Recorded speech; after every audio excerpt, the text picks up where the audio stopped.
Hey garden fam, welcome back to The Sprout. Today, we're talking about one of the most versatile and beloved evergreen shrubs in the gardening world, boxwood, Buxus. You've seen it everywhere. Formal hedges lining garden paths, neat borders around flower beds, spiral topiaries flanking front doors, perfect little green balls in pots. Boxwood has been used in gardens for thousands of years. The ancient Romans used it, the French formal gardens at Versailles used it, and it's just as popular today. Boxwood is loved because it's evergreen, it takes pruning beautifully, and it gives structure to your garden even in winter. But here's the thing. Boxwood has a reputation for being bulletproof, but it actually has some specific needs, and in recent years, new diseases have made proper care more important than ever. Before we dive in, if you're new here, hit that subscribe button. We put out new gardening videos every week, and I don't want you to miss the next one. Also, drop a comment below. Do you have boxwood in your garden? Hedges, balls, or something else? I'd love to hear about it. Now, let's get into it. First, let's talk about the different types of boxwood. There are many species and cultivars, and choosing the right one for your climate is important. English boxwood, Buxus sempervirens sufferticosa, is the classic. It has small, dark green leaves and a dense, slow-growing habit. It's perfect for low hedges and borders, but it's not the most cold-hardy. American boxwood, Buxus sempervirens, is taller and more vigorous. It goes faster and is more cold-tolerant. It's good for taller hedges. Korean boxwood, Buxus sinica var insularis, is the most cold-hardy. It can survive winters down to -20 or even -30 degrees Fahrenheit. The leaves may turn bronze or yellow in winter. That's normal, not a disease.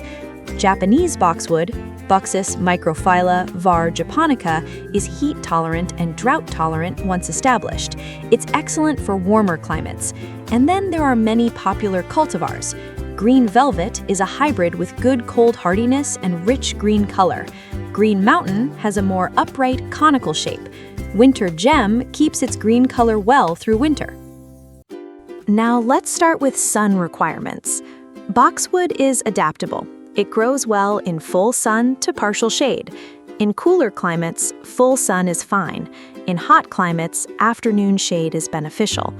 Too much direct sun can scorch the leaves, especially in winter when the ground is frozen and the plant can't take up water.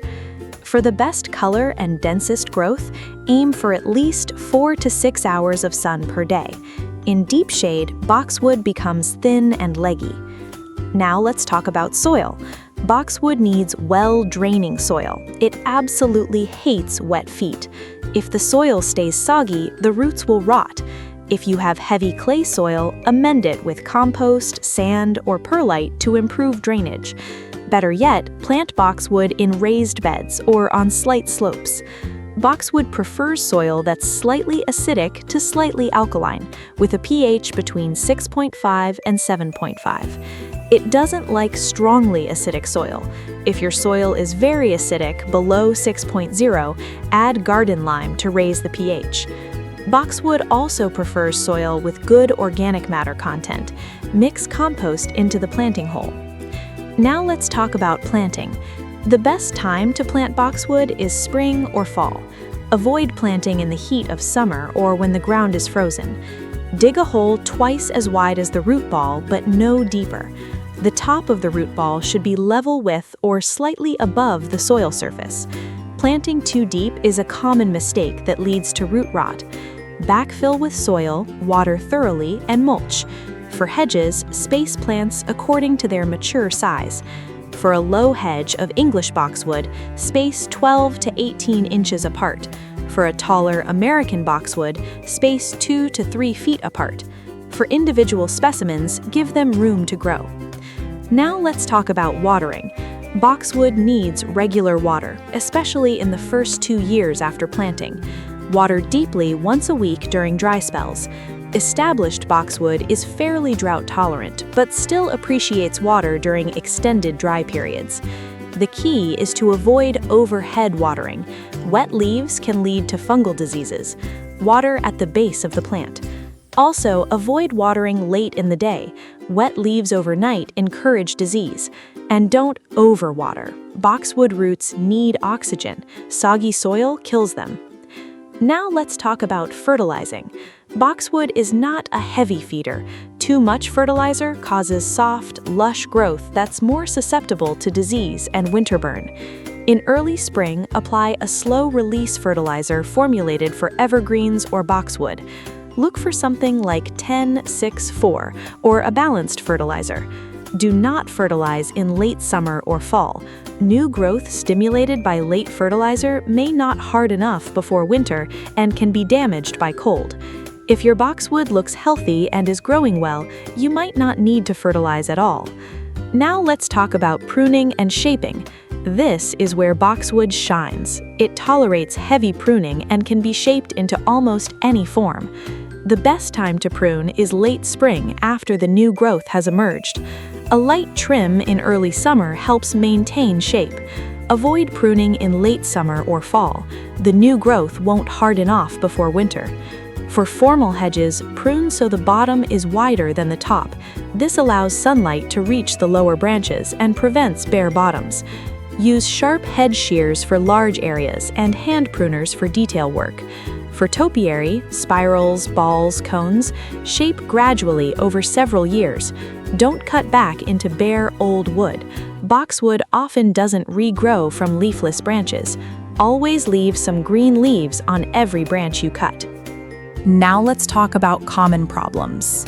Let's go through them one by one. Problem 1. Boxwood blight. This is a serious fungal disease. The signs are dark brown spots on leaves, black streaks on stems, and rapid defoliation. Infected plants often drop all their leaves and die. There's no cure. Remove and destroy infected plants immediately. Don't compost them. To prevent blight, buy disease-resistant varieties like NewGen or Green Beauty. Space plants for good air circulation. Water at the base, not overhead. Clean your pruning tools between plants. Problem 2, boxwood leaf miner. This is a small fly whose larvae tunnel inside the leaves. The signs are blister-like bumps on the leaves and brown patches. Prune out heavily infested branches. Apply systemic insecticide in spring when the adults are flying. Or use horticultural oil. Problem 3, boxwood psyllid. This causes cupped, distorted new leaves. The damage is mostly cosmetic. Prune out affected tips. Not usually a serious problem. Problem 4, winter burn. Evergreen leaves turn orange, bronze, or brown in winter. This is caused by cold winds and sun on frozen ground. The plant can't take up water, so the leaves dry out. To prevent it, water deeply before the ground freezes. Apply a layer of mulch. Consider wrapping vulnerable plants in burlap. Choose cold, hardy varieties. Green velvet and winter gem are good choices. Now let's talk about nematodes. These microscopic worms attack the roots. The signs are stunted growth, yellow leaves, and general decline. There's no cure. Remove infected plants. Improve soil health with organic matter. Choose resistant varieties. Problem 6, root rot. Too much water or poor drainage. The signs are yellow leaves, wilting, and brown roots.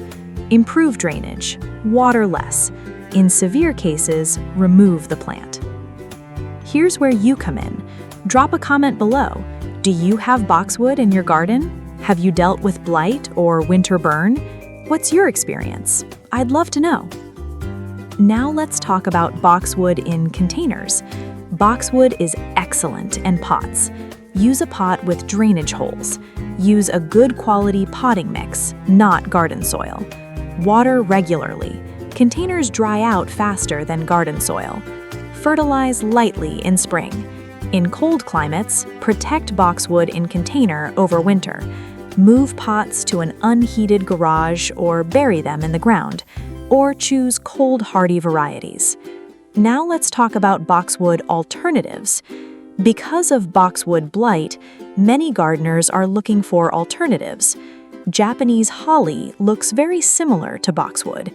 It has small leaves and a dense habit. Inkberry holly is a native alternative with similar growth. Dwarf Japan holly works in warmer climates. Euonymus green spire or Manhattan are good substitutes. These alternatives are often more disease-resistant. Let me give you a few quick answers to common questions. How fast does boxwood grow? Slowly. English boxwood grows only 1 to 2 inches per year. American boxwood grows 4 to 6 inches per year. How big does boxwood get? English boxwood reaches 2 to 3 feet tall. American boxwood can reach 10 to 15 feet. Can I shape boxwood into a spiral? Yes, but it takes years of careful pruning. Start with a cone-shaped plant and carve gradually. Why are my boxwood leaves turning yellow? Could be overwatering, nutrient deficiency, or winter burn. Check your conditions. When should I prune boxwood? Late spring after new growth emerges. Do deer eat boxwood? Usually not. Boxwood has a strong scent that deer dislike.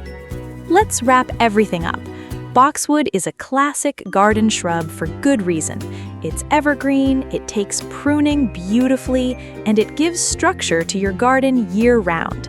Give it well-draining soil, no wet feet, plant with the root ball slightly above soil level, provide sun to part shade, water at the base, not overhead, fertilize lightly in spring, prune in late spring, watch for blight, leaf miner, and winter burn. In cold climates, choose hardy varieties like green velvet or winter gem. Here's the most important thing to remember. Boxwood is not high maintenance, it's just specific. Good drainage is non-negotiable. Proper pruning timing matters. And if you live in an area with boxwood blight, choose resistant varieties and space plants for good airflow. Give boxwood these basics and it will reward you with decades of green structure and beauty. Before you go, hit that subscribe button if you haven't already and leave me a comment. Are you planting boxwood this year? For a hedge, a border, or topiary? I'd love to see your garden. Also, what evergreen shrub should I cover next? Holly? Yew? Euonymus? Let me know. Thanks for watching. Take care of your garden, and it will take care of you. See you in the next video.